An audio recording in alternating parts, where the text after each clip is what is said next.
Hi, my name is Yenia Delgado, and today I will be talking about the book Managing Country Risk, chapters 1 and 2. So, chapter 1 is called Country Risk and Perspective, and I'm going to be explaining a little bit about each topic. So, the first topic is insight into the foundation of Arab Spring. So, since the Arab Spring, the world became dangerous due to the changes in the Middle East. And in 2011, in Tunisia, a food cart vendor lit himself on fire as a sign that he was hopeless about the country, like a manifestation. And in the Middle East, there was a wildfire that spread, and the government is still looking for solutions. And in Tunisia, the government is providing basic healthcare. So, this is just like basic information about each of the topics. Second topic is the rise of unemployment and poverty. So, since the outbreak in Egypt, the food prices increased. 30% of the youth is unemployed since the removal of Mubarak. In Egypt and in Yemen, their people is living with less than $2 a day. And a million workers from the construction sector in Yemen lost their employments. Now, the third topic is historic change, but not revolutionary. So, the political upheaval in MENA involved a new kind of relationship between the government and the people they govern. The economic chaos and instability will prolong the recovery process, and women in Egypt expect liberty and equality, but activists are disappointed, and in Tunisia, they are afraid of an upcoming Islamist government.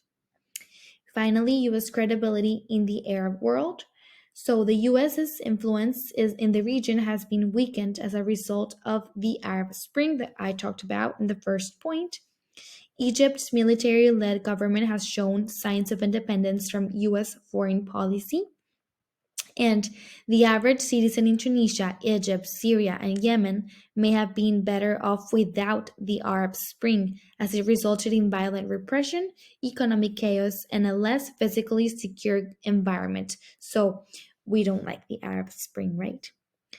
And these are the second part of the topics about still chapter 1. Uh, so first topic says how political change in MENA is impacting country risk. So the political changes in MENA affected many countries, impacting the government, and the political changes in the region were limited have the potential to impact the whole world. Now, does terrorism negatively impact foreign direct investment?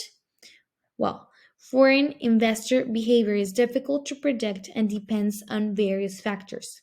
A company's concern about terrorism when considering investing depends on the country. They tend to have a negative impact, but it's not like always, but it tends to. Economic concerns outweighed political concerns by a large margin, and terrorism per se did not have a heavy influence on FDI decision making. Now, the impact of perception on investment decisions.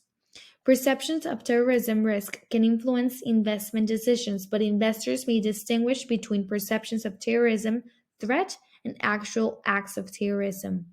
Despite being a target of terrorism, the US remains a top foreign investment destination. So it impacts on the US, but it's still the first foreign destination.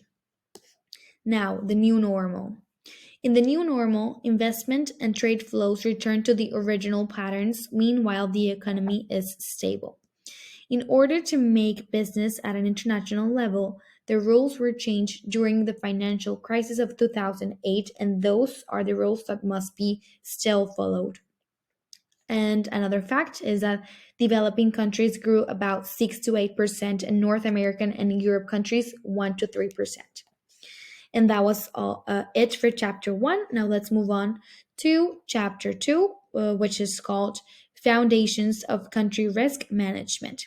So this chapter has like 5 main topics that I'm going to be explaining very in a very to the point way. No? So the first main topic is economic nationalism in Pakistan.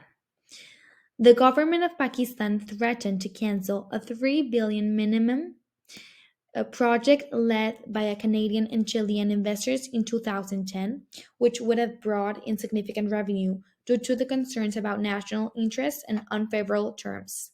These moves put a risk to foreign direct investment in the country, which had already decreased by 57% since July 2009. Now, the second topic is Bolivia's mass nationalizations. In 2006, Bolivian President Evo Morales, which we can see right here, nationalized foreign owned oil and gas operations and large privately held property holdings without initially offering fair compensation to foreign investors, causing concern about among global business leaders and highlighting the growing trend of economic nationalism. Now, the third topic is Papua New Guinea's natural resource curse.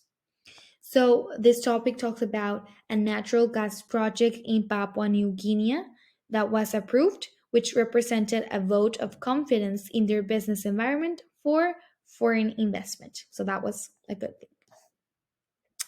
And now we have the topic of defining country risk.